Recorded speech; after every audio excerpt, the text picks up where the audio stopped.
maka sesungguhnya pemilik segala pemilik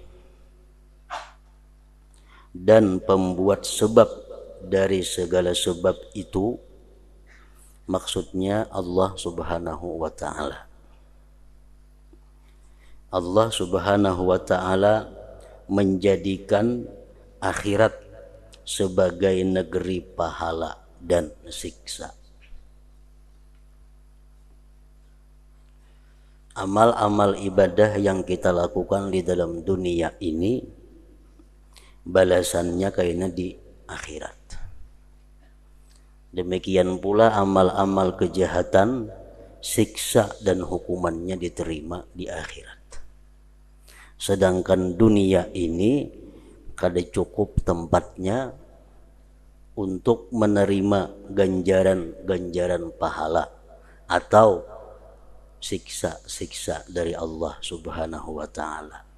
Terlalu halus, terlalu sempit dunia ini apabila dijadikan negeri untuk pahala dan siksa tadi. Sebagaimana disabdakan oleh Rasulullah sallallahu alaihi wasallam, man aqaba nafsahu bainal maghrib wal isya fi masjidi jama'atin lam yatakallam illa bi salatin aw bi qur'anin kana haqqan 'ala Allah ay yabniya lahu qasraini masiratu kulli kasrin minhuma mi'atu 'am wa yughrasu lahu bainahuma ghirasa law tafahu ahlul ardi lawasi'ahum. Ini hadis Rasulullah yang menyatakan bahwa dunia ini kada cukup untuk balasan ibadah seorang hamba.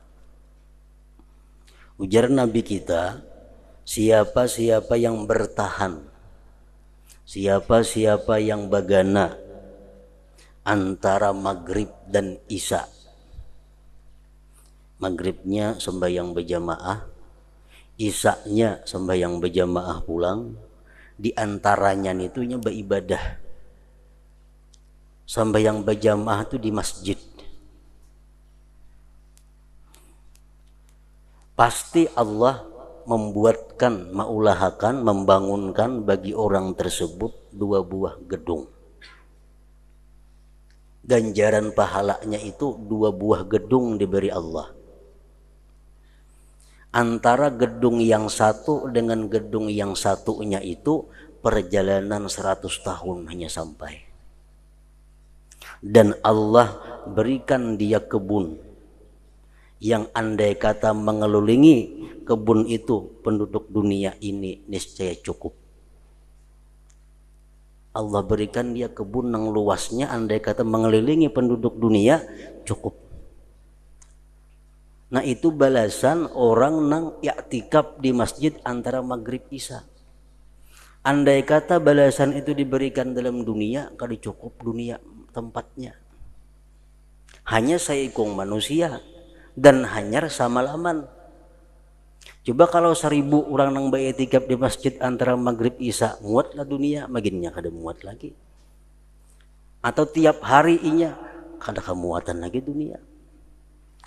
Jarak antara satu bangunan ke bangunan yang lain 100 tahun hanya sampai, kada cukup umur kita menjalani. Nah makanya itu dunia ini bukan negeri pahala, bukan negeri pembalasan amal. Amal ibadah yang kita lakukan di dunia ini balasannya kayaknya di akhirat. Di situ tempatnya. Demikian pula siksa. Demikian pula siksa. Dunia ini bukan tempat siksa orang yang maksiat. Kalaupun ada orang-orang yang maksiat itu terkena bala di dalam dunia ini, itu hanya alamat atau tanda bahwa di akhirat kaina lebih besar lagi ancaman siksa yang diterimanya. Sedangkan hukuman yang sebenarnya bagi orang yang melakukan maksiat di dalam dunia itu di akhirat kaina hukumannya. Di dunia kada cukup tempatnya. Sebagaimana sabda Rasul menyatakan, wa ra'aitu rijalan buyutuhum kal buyut fiha hayatun wa aqarib tura min zahiri butunihim. Faqultu man haula ya Jibril, faqala haula akalatur riba. Waktu Isra Mi'raj Nabi kita melihat orang-orang yang perut mereka itu macam rumah. Parutnya macam rumah, kayak apa orangnya? Waktu Isra Mi'raj Rasulullah diperlihatkan manusia nang perutnya itu ganalnya macam rumah. Di dalam parut itu pulang kelihatan ada ular, ada kala. Tura dilihat min zahiri butunihim. Kelihatan dalam parutnya kelihatan ular, kala, macam-macam. Ujar Nabi, siapa mereka itu hai Jibril? Jibril menjawab, haula akalatur riba. Itu orang yang makan riba. Orang yang mau makan riba. Andai kata di dalam dunia diandak Tuhan macam itu, bisa kada muat dunia ini.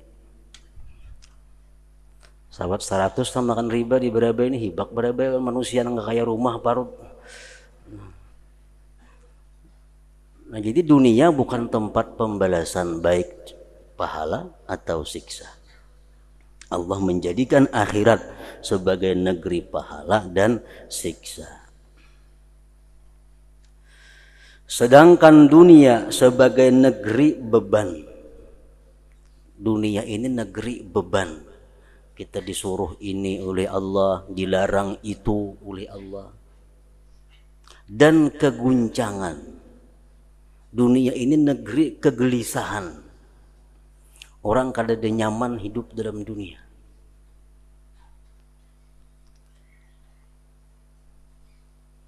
Orang mencari ketenangan, kebahagiaan di dalam dunia itu mustahil.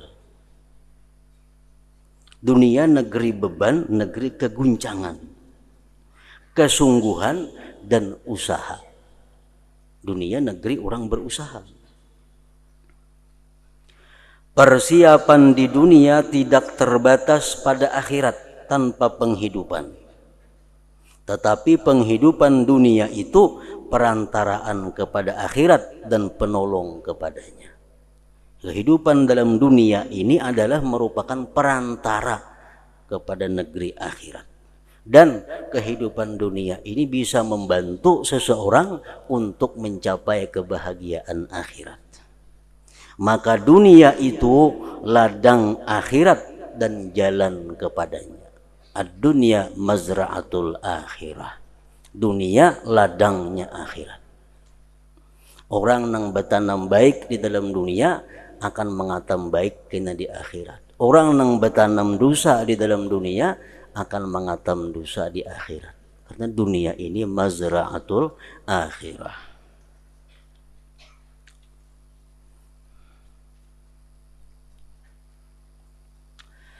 Manusia itu ada 3, yaitu pertama, seseorang yang disibukkan oleh penghidupannya dari akhiratnya.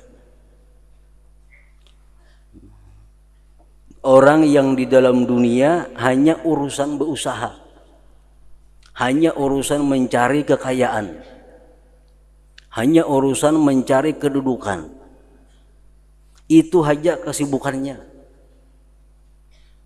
Urusan akhirat kada ada dalam pikirannya. Maka ia termasuk orang-orang yang binasa. Maka dia termasuk orang-orang yang binasa. Pikirannya hanya dunia, kesibukannya hanya dunia, pemikirannya hanya dunia, kawan-kawannya hanya ahli dunia, perkumpulannya hanya orang-orang dunia. Yang kedua, seseorang yang disibukkan oleh akhiratnya dari penghidupan dunianya. Ada manusia yang kada tahu urusan dunia. Hidupnya hanya beribadah melulu kepada Allah.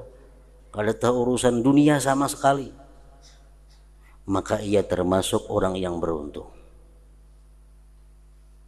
Dan yang paling mendekati kepada kelurusan yaitu macam yang ketiga, yaitu orang yang disibukkan oleh penghidupan dunianya untuk akhiratnya, maka ia termasuk orang yang sederhana. Nah, inya mencari dunia, tapi tujuannya untuk kesenangan akhiratnya. Inya mencari dunia untuk sanggup bekal akhiratnya. Inya mencari dunia untuk akhirat. Nah, ini yang ketiga. Berdagang juga, berusaha juga, cuma kada lepas daripada kepentingan akhirat. Jadi ada 3 golongan manusia tadi. Dan tidak mencapai derajat kesederhanaan orang yang tidak melazimi jalan kebenaran dalam mencari penghidupan. Artinya kita kada akan bisa masuk kelompok yang ketiga. Kelompok yang ketiga, kelompok orang yang mencari dunia untuk akhirat. Mencari dunia untuk akhirat itu tidak akan bisa dan tidak mencapai derajat kesederhanaan orang yang tidak melazimi jalan kebenaran dalam mencari penghidupan. Dan orang yang mencari dunia itu tidak akan tergerak sebagai perantara ke akhirat selama ia tidak beradab dengan adab-adab akhirat dalam mencari dunia itu. Nah, kami akan mendatangkan adab-adab, tata cara berdagang, pekerjaan-pekerjaan, dan berbagai macam usaha dan sunnah-sunnahnya. Hal itu kami jelaskan dalam beberapa bab supaya bisa usaha perdagangan itu merupakan jalan untuk menuju kebaikan akhirat. Perlu ketahui adab-adabnya, aturan-aturannya supaya usaha bisa diandalkan untuk membawa kemuliaan kepentingan akhirat.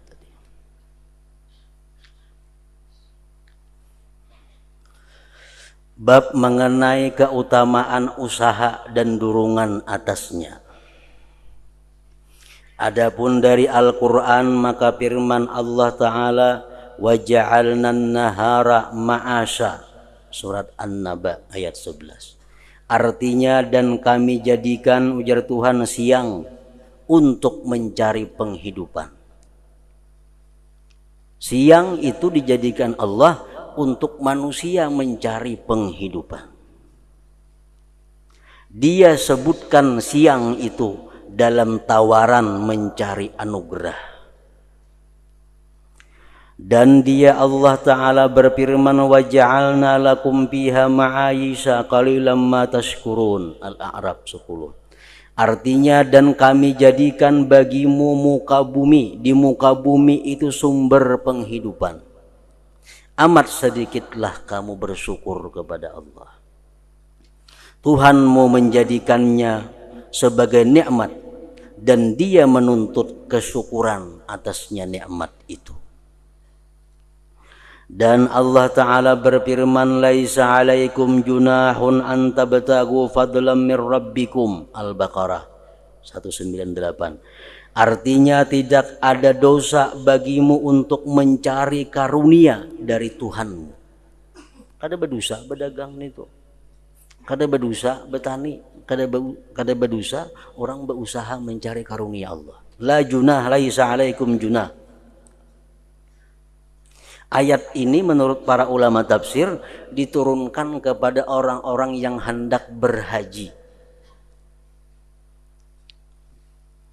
Orang-orang yang hendak berhaji itu mereka kada hakun tulak haji sambil membawa barang dagangan.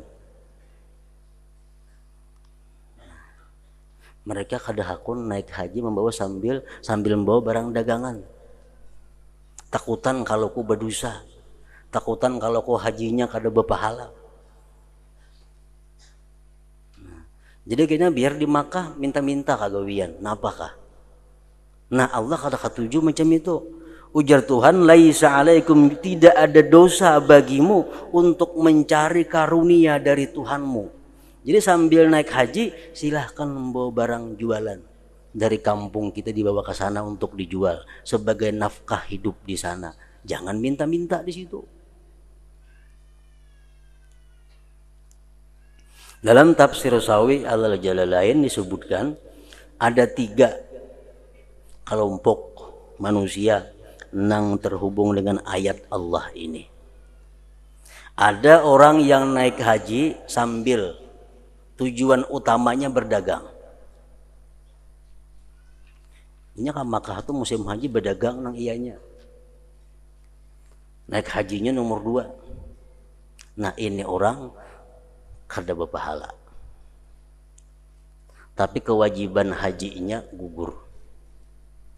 Artinya kewajibannya sudah gugur, namun pahalanya kada dapat. Kenapa? Karena tujuannya berhaji itu yang utama adalah membawa perdagangan. Ada kelompok yang kedua lagi, orang naik haji itu sama tujuannya, berdagang sekaligus naik haji. Andai kata inya kada berdagang, inya kada naik haji. Andai kata inya naik haji, inya kada berdagang, sama. Nah, ini orang pahalanya ada cuma sedikit dan hajinya pun gugur. Kelompok yang ketiga, orang yang naik haji, tujuan utama naik haji tapi sambil membawa barang dagangan dengan tujuan untuk menafkahi diri kita di sana. Nah, ini orang-orang yang mendapat pahala dan dunia akhirat.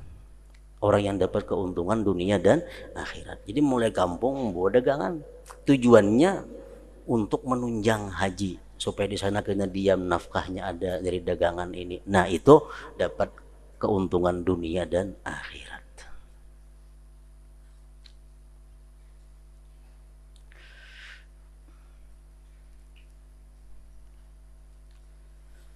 Laisa alaikum junahun an tabtagu fadlan min rabbikum wa akharuna yadribuna fil ardi yabtaguna min fadlillah. Al-Muzammil.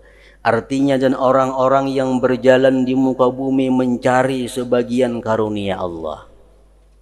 Dan Allah Ta'ala berfirman, "Fantashiru bil ardi wabtagu min fadlillah."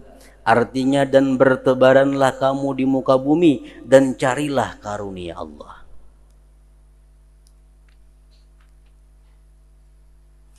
Adapun hadis-hadis, maka Nabi SAW bersabda, "Minaz zunubi zunubun la yukaffiruha illal hammu bi talabil ma'isah." Artinya, sebagian dosa-dosa adalah dosa-dosa yang tidak dihapus kecuali oleh pikiran dalam mencari penghidupan. Kita berpikir mencari nafkah itu bisa menghapuskan dosa. Berpikir untuk mencari penghidupan supaya bisa mengungkusi diri, mengungkusi keluarga. Nah, kita berpikir untuk itu bisa menghapuskan dosa. Dan beliau alaihi salatu wassalam bersabda, "At-tajirus saduq yuhsyaru yaumal qiyamah ma'as siddiqin wasyuhada." Artinya, pedagang yang jujur pada hari kiamat akan dihalau bersama siddiqin dan orang-orang yang mati syahid. Hadis lain riwayatnya menyatakan, "At-tajirus saduq tahta zillil arsy yaumal qiyamah." Pedagang yang benar-benar sadik, pedagang yang benar-benar jujur, itu berada di bawah naungan aras pada hari kiamat kaina, kada kepanasan. Tapi at-tajirus saduq, pedagang yang jujur. Pedagang yang jujur itu artinya sangat banyak, sangat luas pengertiannya. Satu, pedagang yang jujur itu pedagang yang benar-benar amanah. Ada kerusakan barang, ada keaiban barang, dipadahkan. Yang kedua, kadang mau memuji-muji barang dagangannya. Yang ketiga, dalam perdagangan itu inya benar-benar berjalan sesuai dengan syariat, ijab, kabul, akad dan sebagainya. Nang keempat, barang yang didagangnya itu barang dagangan yang disukai atau diridhai oleh Allah Subhanahu wa taala. Itu pedagang nang saduk. Inya kada bejual barang, kada bejual benda nang dimurkai Allah. Inya kada bejual barang, kada bejual benda nang membuat orang jadi maksiat dengan benda itu. Bisa berjual baju rok umpamanya. Kalau baju rok, baju perempuan nang kelihatan auratnya dijual nih tuh segan bini-bini memakainya. Ini pedagang nang kada saduk ngarannya. Bujurainya pedagang baik, cuma nang didagangnya ini nang maulah orang jadi maksiat. Berjual emas sudah tahu nang memakai ini lalakian orangnya, itu kada pedagang nang saduk ngarannya. Pedagang obat nang nukarnya pacang dipakainya mabuk-mabukan sudah jelas itu ngarannya. Jual obat kunidin, jual obat batuk nang nukarnya 1000. Nang nukar umpamanya sekian biji, sudah tahunya pacang diminumnya sagan mabuk. Nah, dijuali membuat orang jadi maksiat. Ini jauh daripada pedagang nang jujur. Jadi pedagang yang jujur nang dapat naungan aras pada hari kiamat, nang berkumpul lawan para nabi, para siddiqin itu pedagang nang menjual barang nang diridai Allah. Menjual barang nang kada sagan orang maksiat. Penjualannya jujur, berjualnya amanah, berjualnya kada ada dusta, berjualnya kada memuji barang dan sebagainya. Nah, ini pedagang nang jujur dan niat jualnya pun niat yang baik.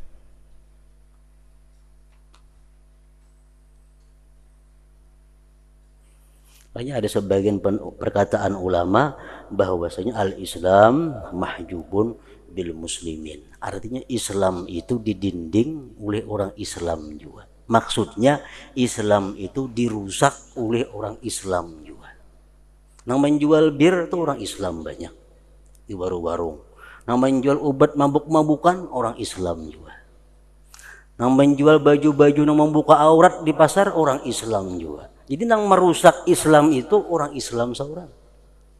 Nah, pedagang macam ini jauh daripada pedagang nang as-saduq ngarannya. Keuntungan nang didapat dalam dunia kada seimbang lawan siksa nang bakal diterima di akhirat. Berapa dah hubungannya itu? Jadi pedagang berpikir walaupun untung, tapi kalau merusak Islam kada ada untungnya. Bahkan kayaknya menyesal kada terkira.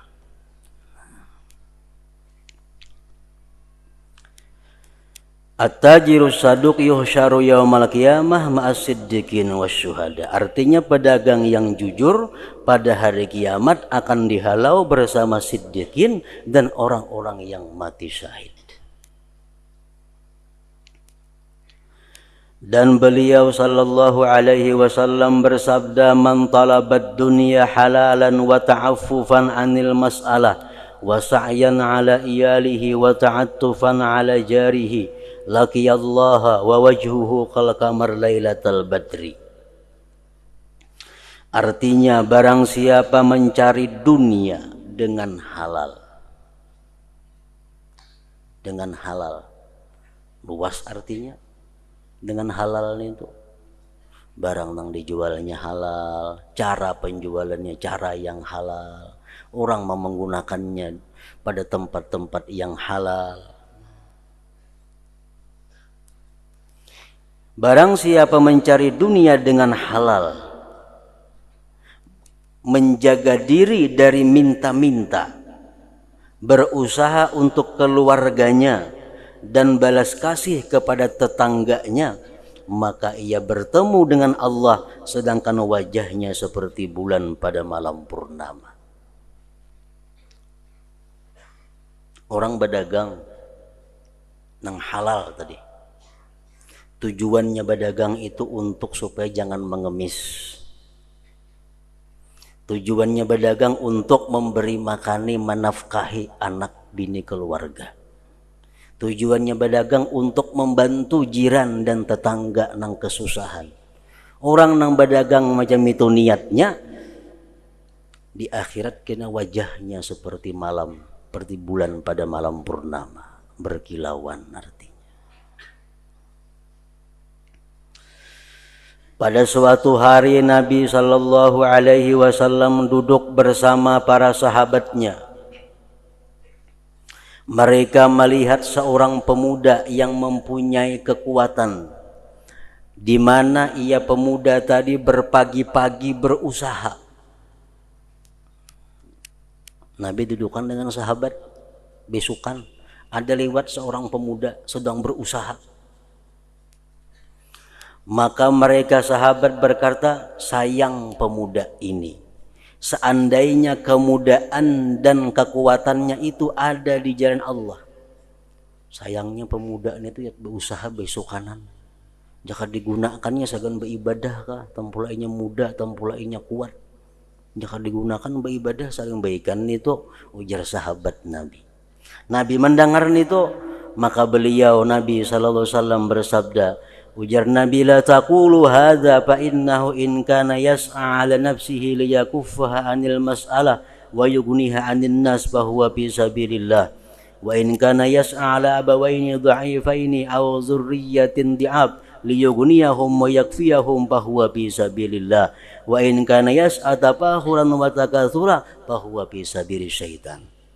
Ujar Nabi, janganlah kamu ucapkan ini. Yang dipadahkan kayak itu ya Nabi. Pemuda yang besokanan berusaha tuh, jangan dipadahkan sayangnya. Jika beribadah besokanan itu kadosa berusaha. Jangan macam itu ya Nabi. Karena jika ia berusaha untuk dirinya, untuk mencegah dari minta-minta dan tidak membutuhkan dari manusia, maka ia di jalan Allah. Orang tuh berusaha dengan tujuan supaya jangan jadi pengemis. Nah, inya berusaha itu fisabilillah ngarannya, di jalan Allah. Dan jika ia berusaha untuk kedua orang tuanya yang lemah atau anak-anak yang lemah, ia berusaha untuk mengungkusi kedua orang tuanya atau anak-anak yang masih halus agar mereka kaya dan mencukupi mereka, maka ia pun di jalan Allah. Orang berusaha niat segan menafkahi ibu bapak, menafkahi anak bini supaya jangan jadi pengemis. Mereka itu berusaha inya nang halal, itu orang ngarannya fisabilillah, di jalan Allah. Dan jika ia berusaha karena berbangga diri dan berbanyak-banyak, nah lain halnya inya berusaha untuk memperbanyak harta, berusaha untuk menambah kekayaan, berusaha untuk mencari kekayaan. Ibaratnya kada berusaha tuh itu hidup aja, makan aja, tetap berusaha agar menumpuk-numpuk harta. Di mana-mana ada bisi harta. Nah, ini maka ia di jalan syaitan ngarannya. Usahanya itu bisa bilis syaitan. Jadi berusaha tergantung niatnya.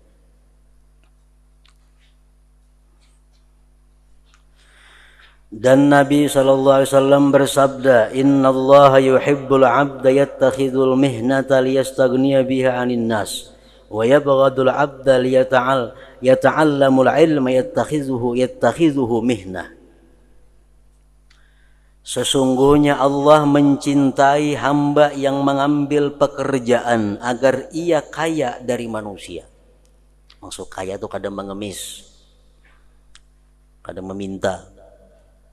Allah suka seorang hamba yang bekerja agar dia kada jadi pengemis. Dan dia Allah membenci hamba yang belajar ilmu yang dijadikannya sebagai pekerjaan. Allah kada katuju seorang penuntut ilmu tapi mengharap balas kasih orang, artinya. Ini menuntut ilmu supaya diberi orang, supaya dimacam-macami oleh orang.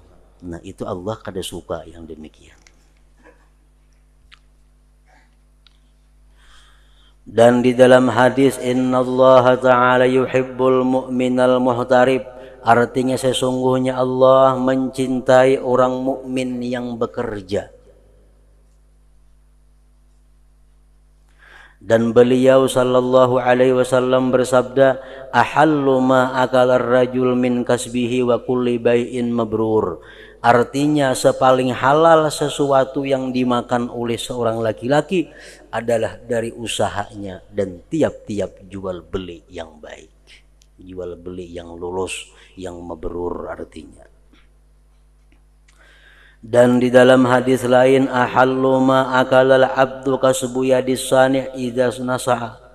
Artinya sepaling halal apa yang dimakan oleh hamba adalah usaha tangan orang yang bekerja apabila ia nasihat. Artinya bila dia menghendaki kebaikan dengan usahanya itu. Dan beliau alaihi salatu wassalam bersabda, alaikum bittijarah fa inna fiha tis'ata asyarir rizq. Artinya lazimilah berdagang, karena padanya terdapat 9/10 rezeki. Rezeki Allah itu 9/10-nya diletakkan, dibagi untuk orang-orang yang berdagang. Makanya kebanyakan yang sugih itu orang berdagang. Orang petani jarang sugih, buruh jarang sugih. Kenapa? Rezeki Allah berputar kebanyakannya di intang bubuhan pedagang itu. Dan diriwayatkan bahwa Isa alaihi salam melihat seorang laki-laki, maka beliau bertanya, apakah yang kamu kerjakan? Jadi Nabi Isa lawan laki-laki itu, kamu begawin apa? Ia menjawab, saya beribadah. Saya beribadah. Beliau bertanya lagi kepada laki-laki tadi, siapakah yang menanggungmu? Siapa yang mau ongkosi kamu? Ia menjawab, saudaraku. Saudaraku mau ongkosi. Isa bersabda, saudaramu lebih beribadah daripada kamu. Saudaramu lebih beribadah daripada kamu. Artinya pahalanya tagana saudaramu nang maungkusi ikam beribadah itu. Jadi orang-orang nang maungkusi keluarga, maungkusi anak nang beribadah, maungkusi anak nang menuntut ilmu, orang nang maungkusi itu lebih ganal pahalanya daripada orang nang beribadah itu. Saudaramu lebih beribadah daripada kamu. Dan Nabi kita sallallahu alaihi wasallam bersabda, inni la a'lamu syai'an yuqarribukum minal jannati wa yub'idukum minan nari illa amartukum bih. Wa inni la a'lamu syai'an yub'idukum minal jannah wa yuqarribukum minan nar illa nahaitukum anhu. Wa innar ruhal amin nafatha fi raw'i inna nafsan lan tamuta hatta tastawfiya rizqaha wa in abta'a anha. Fattaqullah wa ajmilu bittalab. Artinya, sesungguhnya aku, ujar Nabi kita,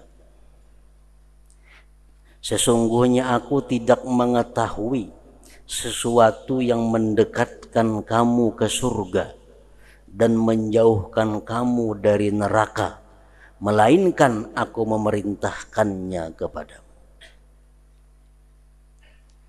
Setiap sesuatu, jar Nabi, nang bisa memasukkan engkau ke surga, pasti kusuruh ikam melakukan sesuatu itu.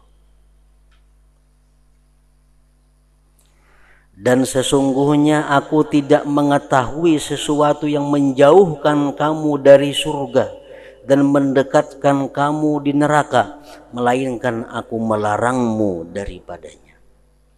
Sesuatu apapun, jar Nabi, nang pacang membuat ikam ke neraka, pasti kularang, pasti kucegah.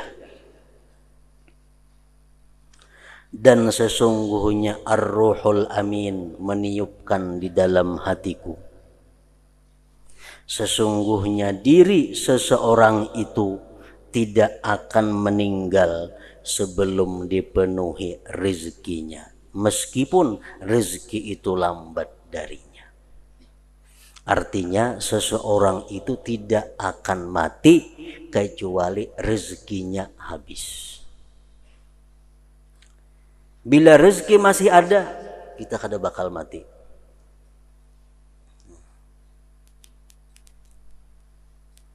Seseorang tidak akan mati kecuali sudah habis jatah rezeki yang diberikan Allah kepadanya. Selama jatah rezeki masih ada untuk kita, kita pasti hidup. maka bertakwalah kepada Allah dan baik-baiklah dalam menuntut, dalam berusaha. Artinya baik-baiklah dalam mencari rezeki, baik-baiklah dalam berusaha. Beliau memerintahkan dengan baik-baik dalam menuntut, dan beliau tidak bersabda tinggalkanlah menuntut atau berusaha.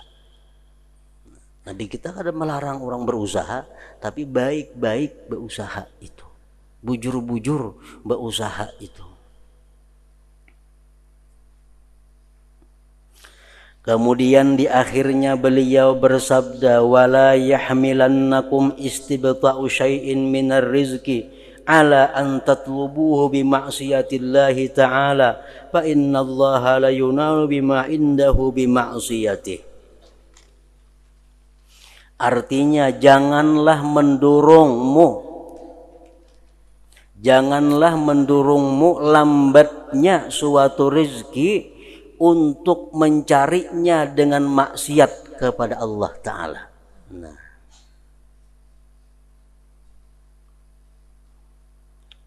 jangan sampai karena rezeki ini lambat datang lalu melakaskannya dengan maksiat.